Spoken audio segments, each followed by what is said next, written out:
going on, everyone? I'm trying something new here. Um, I want to do a recap of last weekend's racing, specifically at Penn, which was May 28th. It was a New York Penn IMCA Modified Series race. It was my second night out in the car this year. The first night out was Friday, the 26th, and I didn't get many laps. It was just the whole idea was to get the car out, shake the car down. Um, Penn Penn was a big race for me, and I expected to have a lot of problems my first time out with the car. So took it out Friday night at Dunhill and just shook the car down. And then Sunday was Penn. Um, I broke a lot of shit uh, both nights really, but um, the car was pretty good. At Penn, I love that track. It's by far my favorite track. Um, Really just because every time I've ran there in the past, um, the car, whether it was this car or my old car, it was like a whole new car. Um, Dunhill is my home track, and I don't know why, but um, I just don't run well at Dunhill for some reason with both cars. I ran the whole season in my pistol chassis, and just the car sucked all year long. And then I started going to tracks like Penn and um, literally, I keep saying it's like a whole different car at that track, or any track really, aside from Dunhill. I just never hook up at all at Dunhill. But Sunday, got the track. I didn't do hot laps. Um, I don't really ever learn anything from hot laps really because the track is usually really wet and heavy and the car just slides around. So I didn't, it was just a waste of fuel basically, um, in my opinion. But at Penn, I watched hot laps and the track looked pretty good. So it probably would have been beneficial if I went out. But we did heat race, started in the back, and I literally spun out in the first lap because the car was really loose, and I'm used to a really tight car. Um, so after I realized it was loose, it was fine after that. It was really good. Made some changes after the heat race to tighten it up a little bit. I had a couple wheel spacers on the right rear. I think it was a half inch total of wheel spacers. I took those off, and I lowered the right rear four-link bar on the car and went out for the feature. Um, the car felt good. I just lacked forward drive, really, which is something I've always lacked with both of my cars. Um, Corner exit and all the way down straightaway, I don't have any grip. I I've always had shitty tires, but not really shitty, but it's not brand new like some of these other guys show up with every race. I have good tires on it, but I got something going on somewhere else. I gotta figure that out. But aside from that, the car was good. Um, I broke a right front shock mount off the chassis in the feature, and I broke a left rear shock mount off the bird cage. I broke both shocks by doing that. Don't really know what caused it really at all. I think they're two separate things, but the car was pretty rough once the right front shock broke, and I think that caused my power steering canister, which wasn't really like, um, I wasn't satisfied, I guess, with the mount, the way it was mounted in the car. So it wasn't like really strong mount or nothing like that, but just all the extra banging and vibrations from the right front shock and hitting the bumps and the holes and everything. It just, I think it broke the power steering canister, fluid canister mount, which made it turn upside down, and I slowly lost all my power steering fluid, so I lost power steering. And I knew something was wrong when the shock broke. It was pretty bad, but it was still drivable and everything until the steering started going out, and eventually I just pulled off. I got lapped. Once it started getting really bad, like it was just super hard to control the car. And I mean, I wasn't worth a lick once the power steering went away completely, so I pulled off. Um, show you some pictures before I get into the videos. Um, Bunch of really nice pictures. Uh, I love these pictures, like pictures like this, action pictures and stuff. This was my favorite one. You see the car's hiked up really nice. The left front's not too far off the ground. It looks like it's getting down on the right front pretty well. These pictures are so cool. I love these things so much. But we had it was fun. I looked good on the video. Until the power steering went away anyway. It was a huge difference. I got out of the car after the feature, and I mean I was whooped, and I knew I was whooped. That's half the reason why I pulled off. Like I just physically couldn't wheel the car anymore. I was dead, man. But got out of the car, and just a couple seconds after that, like I felt like I was gonna pass out. I was so exhausted. Sat down on the ground next to the car. Just I was beat. Um, but it was good. I didn't really have many expectations. I was just hoping not to break too much, and I wanted it to turn laps. I didn't want to have a mechanical failure or something happen to where I would have to exit the track prematurely. But um,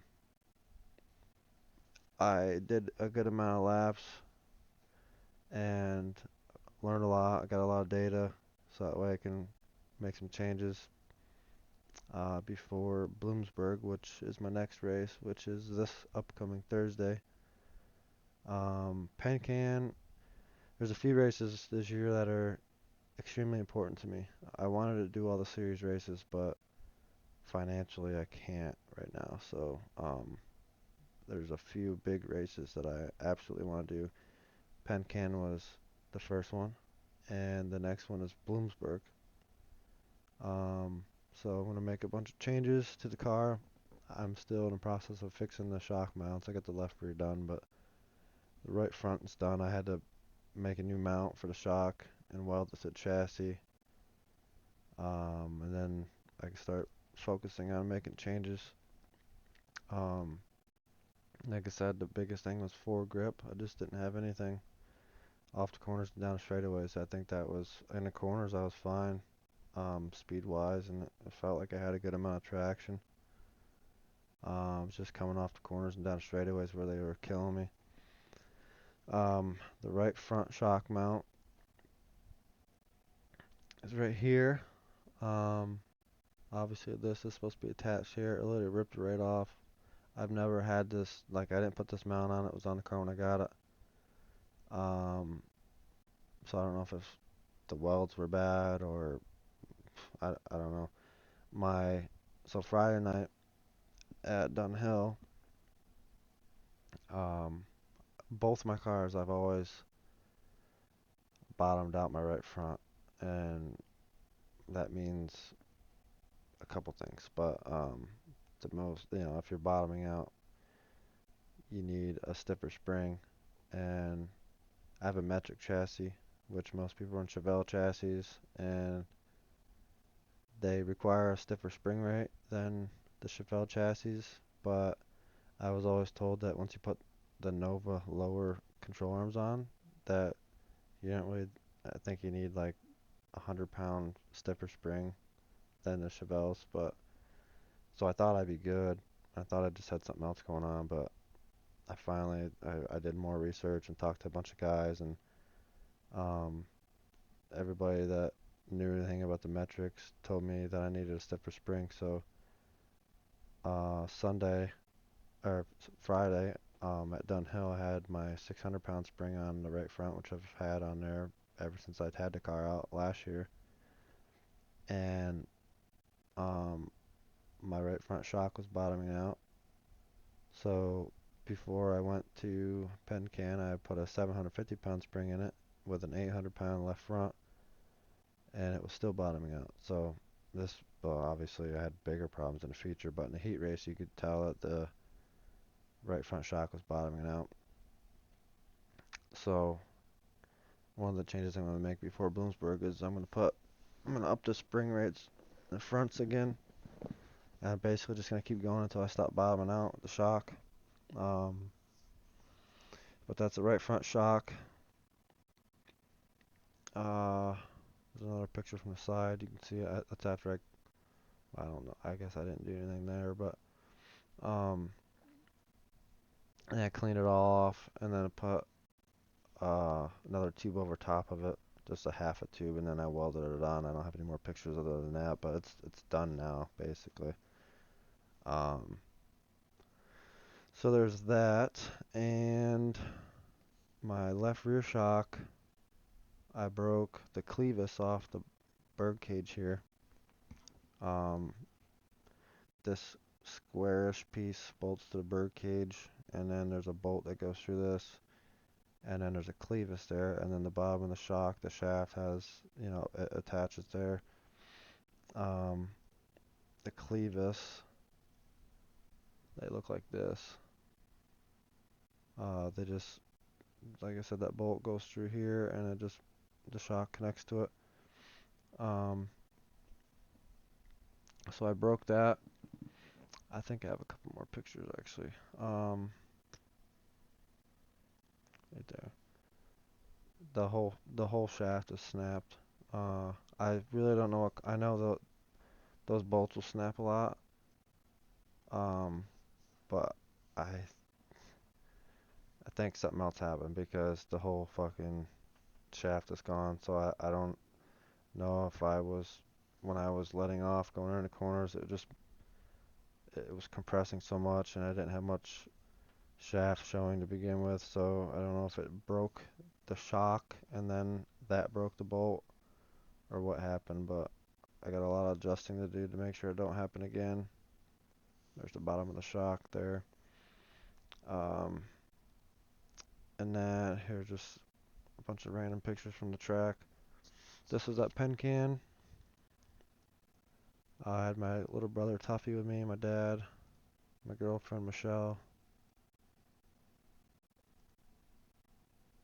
This is when we were making some changes to the car. Just nut and bolt in the car, make sure everything was tight. And then this is when we were moving the lower right rear bar. Oh, and I had my GoPro mounted to my helmet. That was really cool. I'll show you that. Okay, now for the videos. When I broke the right front shock, I'll show you. You can see the right front wheel bouncing like crazy. But I started in the back and just kind of took my time here in the first couple laps until things got kind of straightened out a little bit.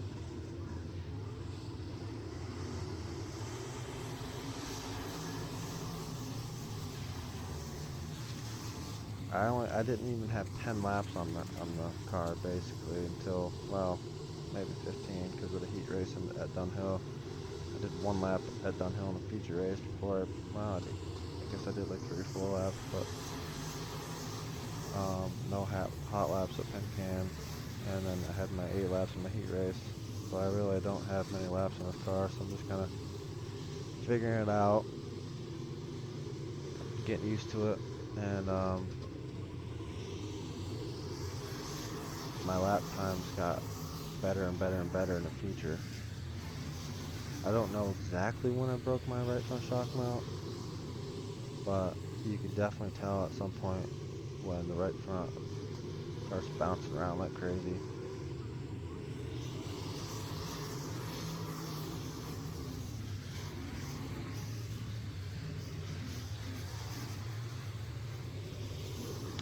So, well, back up for a minute though.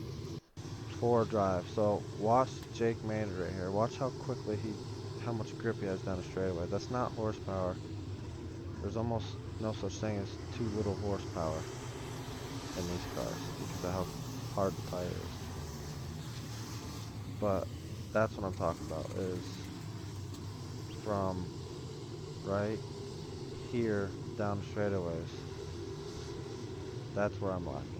I'll back it up again. I'll just get back where I was, but watch the 777 here. Watch how it just kind of. That's where he's faster than me. That's where everybody's faster than me.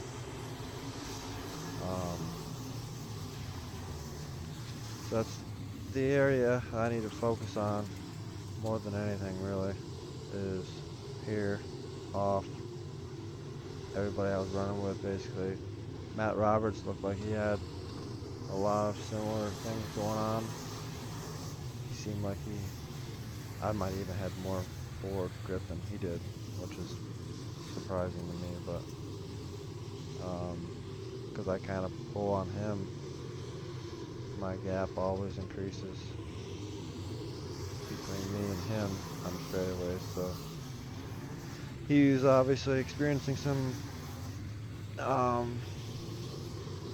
forward grip issues as well.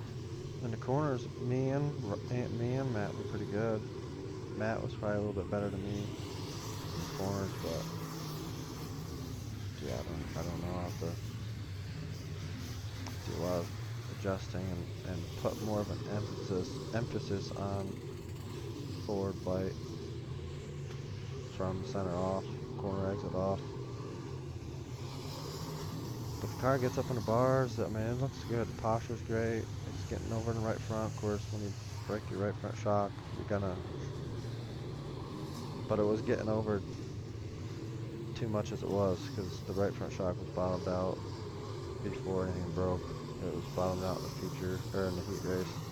You can see how close my right side door is to the ground.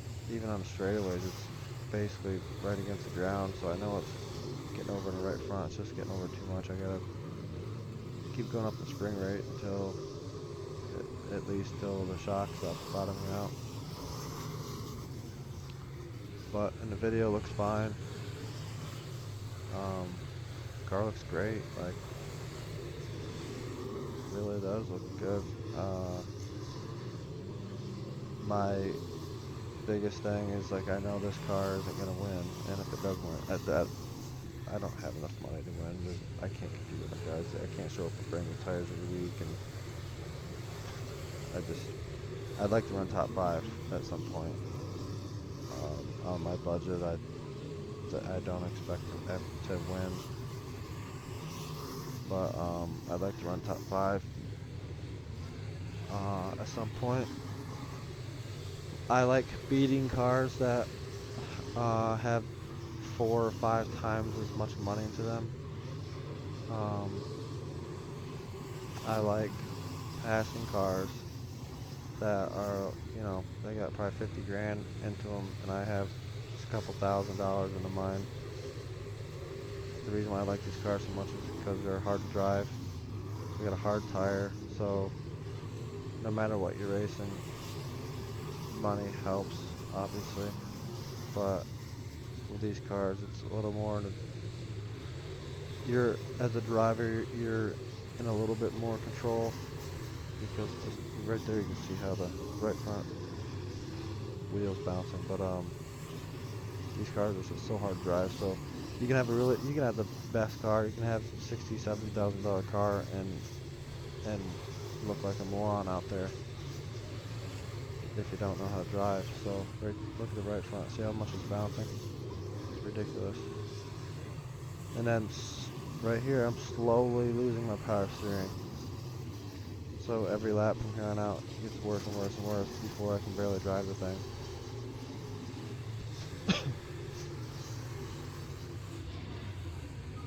The leaders are coming up now. My lap times are dropping significantly. I can barely turn. It's pretty bad.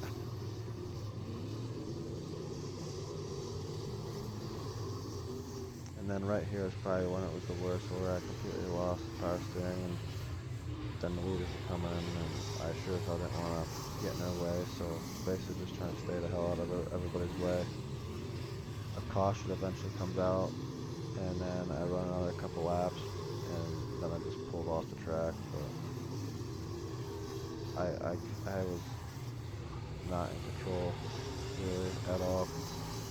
Once you lose power steering on these things, it's on any dirt race car really, it's extremely hard to drive.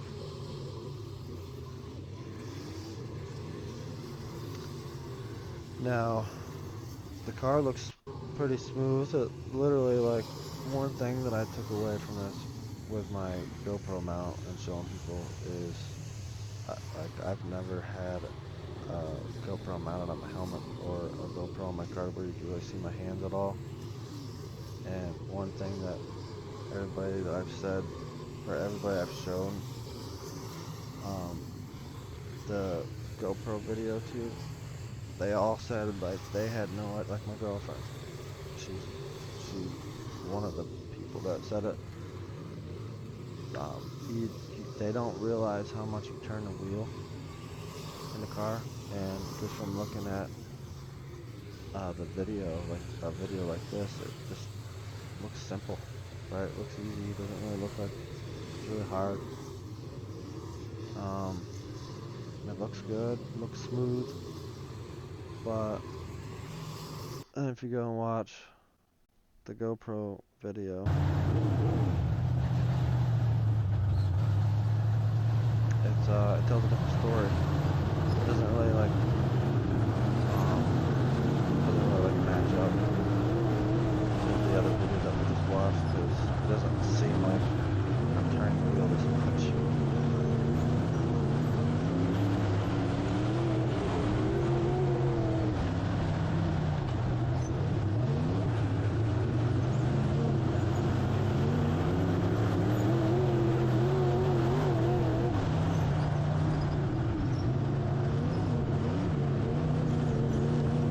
Raise the GoPro mount up. You can still see a good bit, but I want it to be a little higher so you can see more. This was the first time I attempted to do this, and I didn't know that I'm really qualified. About another inch, I think. It's basically right in the center of my thing, where my mouth would be, my helmet. So we didn't want to be too high to where it would kind of be in my vision.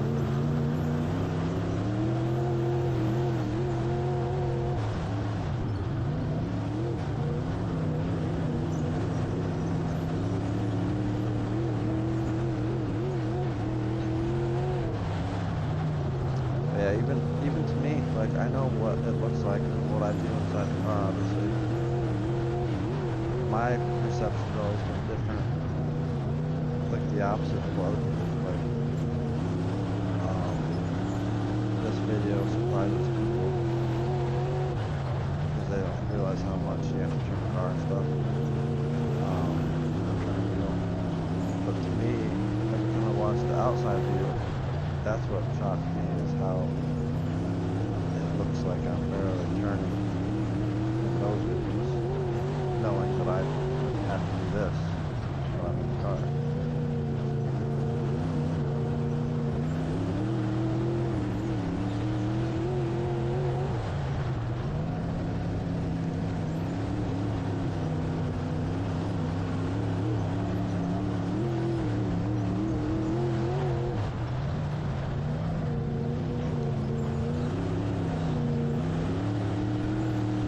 my right front shock mount broke. The first time I noticed it was entering turn 2, right where the cars come onto the track. Or I guess it was entering turn 3, right here. It's like a pretty rough spot. It wasn't rough, really, until my shock broke. And then you could really feel it. It was pretty violent. So either I broke it there or I broke it somewhere else, and that's the first time right around this part of the track where I really noticed it. I thought the wheel was going to fall. I had no idea what was going on. I knew I broke something, but I didn't know what.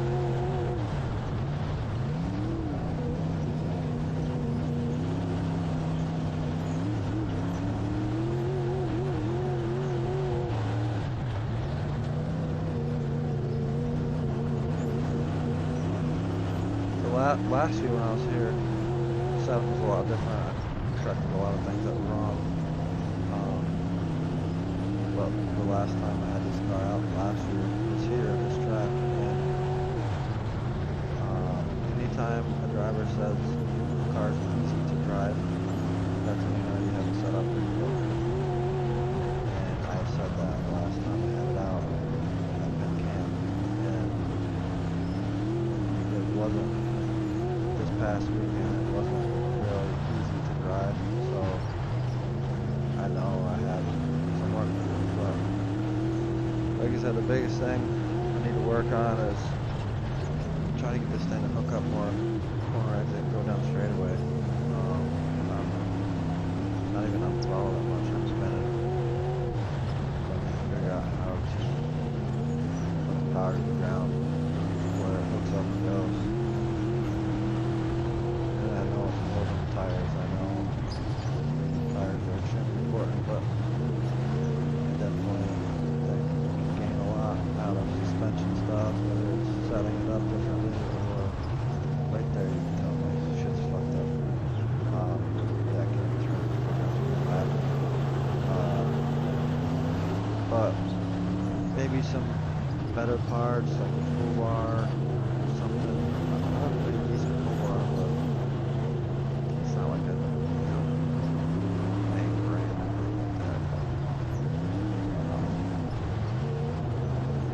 I don't know, I'll work on that.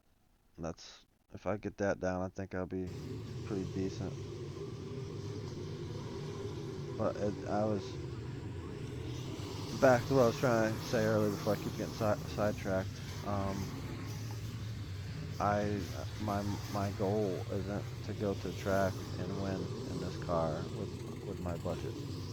My goal is to go out there and to take my car that ain't worth much and to run better than other guys that have $50, $60, $70,000 in the car.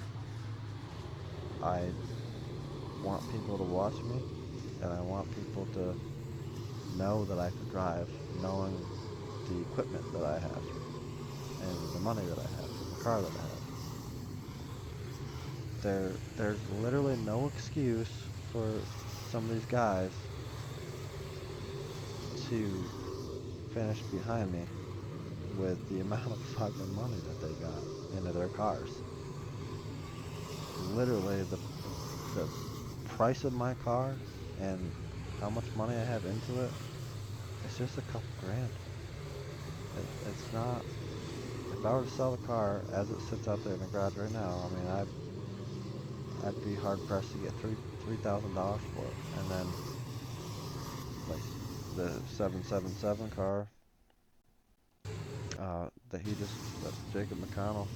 That's a great car, right? And he drove up. He started back with me, and he drove up to the fucking field and finished up front somewhere. But he just listed his car today for 15 grand, and that was without the motor. That was just a rolling chassis, no motor, no transmission. 15 grand. So with a motor in it, I mean, you're talking over $20,000. But my motor, my whole car, as it sits right now, I would be shocked if I would get $3,000 for it if I sold it. So that's my goal. It's just I'm obsessed with beating money. Um, my DSMs, my drag cars, I like going out and finding a guy driving around $100,000 Corvette and beating him with my four banger DSM that's worth 4 grand or something, like it's not even worth that really. It's just I like beating money. I I understand you gotta put money in these things if you want to run up front, but I ain't got the money to put it into it to run up front. So I want to run really well and beat some of these guys that have a lot of money in their cars. That's enough satisfaction for me. The whole thing with me is I just want people to know that I can drive. Um, yeah. So anyway, get ready to end this video here. Again, had a really fun weekend. Um, the car was awesome, like for the most part, considering. And these pictures, at the very least, these pictures right here was worth it. Uh, so Thursday night, Bloomsburg. It's a huge bucket list track of mine. I haven't been there before, but that track, um, it's relatively new. They just built it a few years ago, and it was like a multi-million-dollar project. So pretty cool facility from what I've seen in the pictures. Um, so the next few days here, I'm gonna get the car ready as I could possibly get it, and then run down there and hopefully we have some better luck and the car runs a little bit better and the car stays together, doesn't break anything, and we should be decent. Hopefully, we just keep taking it out and improving things, and who knows, maybe I'll be up in the top five somewhere one of these days. But I'm gonna try and do more videos like this after each race. Um, I like doing this kind of stuff. The podcast stuff that the NASCAR guys do now. I love that kind of stuff. Um, it's pretty cool to get drivers to talk about everything, and you just see different side of drivers or see drivers period. Just it's different. It's not like seeing them at the track and watching them. When they talk and in front of a camera and explain things and talk, and you can see their personality and they can break things down, and I just always thought that was pretty cool, so I wanted to start doing it. But um, I hope you guys enjoyed the video, and hopefully you watch the next one. Thanks, guys. Later.